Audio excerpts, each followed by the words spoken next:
Well, turning the focus to you for just a second, can you just give us a little background on and how did you get into fighting? Well, my dad was a boxer, amateur boxer, and at about 3 years old, he used to take me to the Lafayette Boxing Club that used to be over near downtown, right off of Jefferson. And I was hooked, man. 3, 4 years old. It was just what I wanted to do. I remember watching the guys box, and I just couldn't stop. I couldn't figure out how they were doing what they were doing, but I was just fascinated. My dad and all his friends would come to the house, and they'd watch Hagler and Hearns, and I just remember growing up watching just bloody death battles, and all these guys that had regular jobs, and I would see them at my dad's restaurant, just working hard in the kitchen, just miserable. And the only times I ever saw them just with elated excitement was when they were watching fights. So I just wanted to be a part of it. Got started early. 17 years old, I joined the military, moved out to Southern California, and had my first fight in 1996 in Tijuana, and just kept on fighting wherever I could find. I mean, I know it sounds crazy now, man, but we were fighting wherever we could find. It wasn't like there wasn't a sport, People are like, well, who was the athletic commission? The athletic commission? What are you talking about? There wasn't even a ref. We didn't even have gloves on. There was guys with jeans on. There were guys that were drunk. We were in bullfighting rings on tarpaulin. It was crazy. For a while, it got really crazy, and I kind of got more into jiu-jitsu because it got so illegal and guys started getting put in jail. So after a couple years of doing that in the late 90s, I kind of focused on jiu-jitsu for a while, and then I think in about 2000, I came back to MMA again. But I don't ever remember in the Carlson Gracie Academy ever us just doing jiu-jitsu or just doing no-gi or just doing MMA. We were doing all that all the time. We wore gloves and trained, and there was never a time when we weren't doing that. So my academy, some jiu-jitsu purists look at my academy like, oh, it's kind of got an MMA gym. No, I don't. I have a Carlson Gracie Jiu-Jitsu Academy.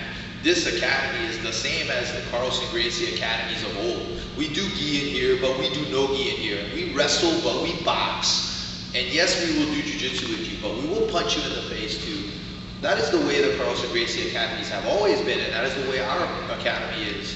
We are not, we're affiliated with Carlson Students Rodrigo, but when I trained there, I was at Carlson Gracie Academy, and that's where I learned. I didn't learn jiu-jitsu just in the gi, only in the gi, never do nothing else. I learned the MMA and no-gi and jiu-jitsu all together, so that's the way we teach our students. Well, you mentioned your military experience. How do you think that prepared you mentally, physically, psychologically, to do what you're doing now? Well, I joined the military specifically kind of to find fighting. I didn't have the richest of upbringings. I went to a private school at Westminster in Opelousas, but kind of once I started to get towards the end of my senior year, it seemed like it was going to be kind of difficult for me to be able to go to college somewhere. I had 2 younger sisters, and my parents were kind of going through a divorce, and things were a little bit, rougher in the house. And it just, real or imagined, I felt like I was going to be putting more pressure on my family if I tried to go to college and spend more money of theirs, and I felt like my little sisters needed the money more than I did. So I chose to join the military and sign up for the GI Bill and put college off for 4 or 5 years and go chase my dream of being a fighter. That was the only place I knew that they had jiu-jitsu or anything like jiu-jitsu. So I joined the military in the hopes to find fighting, and I did. And for sure, being in the Navy helped me with discipline and responsibility and self-control and being responsible for myself and all those things. But when it was time for me to get out, I got out. And I moved to Los Angeles to continue my training and start college at Cal State Fullerton, and met a lot of great people and continued my fighting and continued my training in that process. Well, can you give us an update on some of your health issues and kind of tell us what happened, tell you where you're at now, and then maybe what you have going on in the future? I was supposed to fight at UFC 113 against Tom Lawler. Everything was set to go. I was very excited for the fight. I just want to fight guys that want to fight. And Tom's for sure a fighter, he's a war machine. So maybe 2-3 weeks before that, we went to have a brain scan because the fight was in Canada, which they required that. And my doctor called me back and told me that they found something on the scan that said there was something in my brain, and they didn't know what it was or what to do. That's kind of a weird situation to be in. I can imagine. So for sure, I mean, I couldn't fight, and we had no idea what I was going to do or how I was going to do it or what was going on with my career or if I could even spar or if I could even train anymore. It was a very tumultuous time for my wife and my family, and just the lack of knowing what's going on here because of where whatever it was located. There was no way they could ever do any surgery or anything. It was very deep in my brain. But they didn't know if maybe it was an aneurysm or if it could be a tumor or what it was. Over time, we took multiple scans over every 3 months to find out if anything was growing or it was bigger or if it was whatever it was. And over time, through seeing multiple doctors, we find out that it's really nothing more than maybe like a freckle or something of that nature, a mole or a wart or a freckle or something like that. Just an anomaly growth maybe that's been there all of my life. But as far as my health and as far as being a tumor or aneurysm or anything like that, we are lucky to find it's nothing like that. Of course, due to that, I couldn't really do much of training or sparring or much because we were very unsure of the situation, but I'm back in training. I've been training for about 5 months now, 5 or 6 months, and I feel great. I feel better.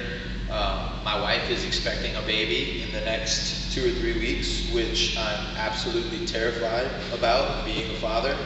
I waited all my life. I'm 33 years old now, and I'm happy about the baby. I'm very happy. I'm just terrified. I've read so many books and stuff because I just am very focused on making sure I'm as good of a father as possible for my baby. But I'll probably be booking another fight next year, hopefully March or April. We'll get on a fight card and put some more fights up in the books. I have definitely been training and I'm definitely ready to go. After this baby thing's out of the way, we'll get going. All right, man. Well, is there anybody, any sponsors or anything like that you'd like to thank? Yeah, for sure. I would just like to thank Sprawl. For sure, they hooked me up. I went out there and got asked to help make a movie, Never Back Down 2, and I was one of the fighters in the movie, and Sprawl sent some shorts out for me to wear during the movie, and hopefully they sponsor me for my next fight. I'd also like to thank Muscle Farm. They're a new sponsor coming on board, helping me with some supplements, and definitely Gladiators Academy. Our website's gladiatorsla.com, and on Facebook, it's facebook.com/gladiatorsla. And for sure, man, all my training partners, I couldn't do this without them. All the guys here, Dustin and Mike and Aaron and Ross and Julian, Josh, they're as big a part of my family as anybody. I never had brothers in my life until the last 2 or 3 years, so I think I couldn't ever do this without them. So I appreciate it, and BJJ Revolution team for life. All right, man. Well, we appreciate your time, and no problem.